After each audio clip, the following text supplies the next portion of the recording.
Bonjour à tous, merci d'être avec nous sur Télé Nantes. Voici l'essentiel de l'actualité. En Loire-Atlantique, à Orvault, les parents d'élèves de l'école du Vieux-Chêne sont mobilisés. En ce moment même, ils dénoncent la saturation de l'établissement. 228 élèves y sont scolarisés en cette rentrée 2016. Cela fait plus de 28 élèves par classe en moyenne.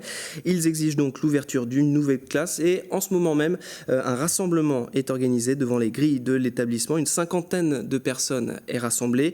Elles attendent que l'inspecteur d'académie vienne à leur rencontre. Après la trêve estivale, les syndicats vont relancer la mobilisation contre la loi travail. Celle-ci a été définitivement adoptée le 21 juillet dernier. Mais pour EFO et la CGT, hors de question de baisser les bras, soutenus par les collectifs lycéens. Ils lancent à nouveau les appels au rassemblement à Nantes. La grogne sociale va reprendre dès cette semaine. Les explications d'Anne Judic. Dès ce mercredi 7 septembre, les 4 grands syndicats se donnent rendez-vous à Nantes. Sur l'esplanade des Machines de Lille à 17h45, CGT, CGT-FO, FSU et Solidaires se réunissent pour un grand meeting en présence de leurs responsables nationaux comme Jean-Claude Mailly ou Philippe Martinez. Il y sera question de la loi travail afin de relancer la mobilisation. On va continuer fortement la mobilisation qu'on avait menée depuis plus de 4 mois donc, avant l'été. Donc nous reprenons ça en demandant cette fois-ci non plus le retrait du projet de loi, mais l'abrogation de la loi puisqu'elle a été promulguée pendant l'été. Une mobilisation qui débutera dès le 15 septembre avec des manifestations et des blocus de lycées. Les établissements scolaires seront également perturbés le jeudi 8 septembre. Un appel à la grève est lancé par l'intersyndicale contre la réforme du collège. Enfin, du 26 au 28 septembre, un sommet mondial autour du climat est organisé à Nantes. Sur Internet, un appel est lancé pour perturber cet événement.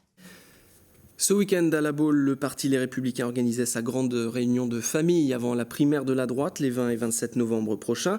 Les militants ont pu écouter les candidats à la candidature présidentielle. Une université d'été sous le signe de l'apaisement et du rassemblement, mais même si les dissensions restent profondes entre les champions de la droite. Je vous propose d'écouter François Pain. Ce débat, il est important et encore une fois, il faut que nos concitoyens mesurent les différences. Le programme d'Alain Juppé, celui de Nicolas Sarkozy, celui de François Fillon, ce ne sont pas les mêmes. Donc il faut comprendre les différences, il faut comprendre la différence d'approche de ces personnalités et de choisir en âme et conscience. Vous savez, on ne donne plus de consignes de vote, nous les élus, les militants, les sympathisants, ils sont suffisamment libres pour voir si vraiment il y a un projet qui tranche.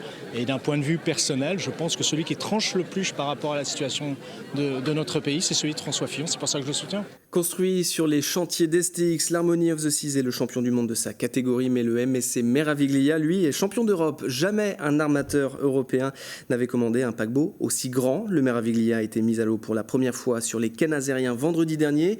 Une opération délicate qui s'est déroulée sans accroc.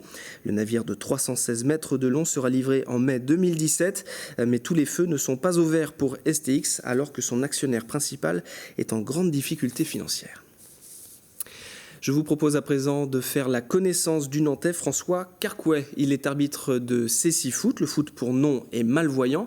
Il officie au club de Don Bosco à Nantes. Dans quelques jours, il va découvrir Rio à l'occasion des Jeux paralympiques. Olivier Caillé l'a rencontré. C'est une certitude, François Carcouet n'aura pas de médaille. Et pourtant, ce Nantais de 40 ans va participer aux Jeux paralympiques de Rio.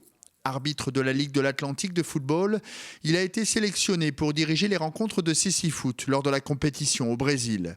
Une expérience qu'il a débutée en 2001. On devient arbitre de Cécifoot un peu par hasard, par le biais de rencontres. Le fait de les entendre parler de leurs expériences, notamment au championnat de France, m'a donné envie d'y participer. Et puis voilà, j'ai mis le pied dedans et ça m'a plu tout de suite. C'est quand même quelque chose d'assez impressionnant à voir au départ.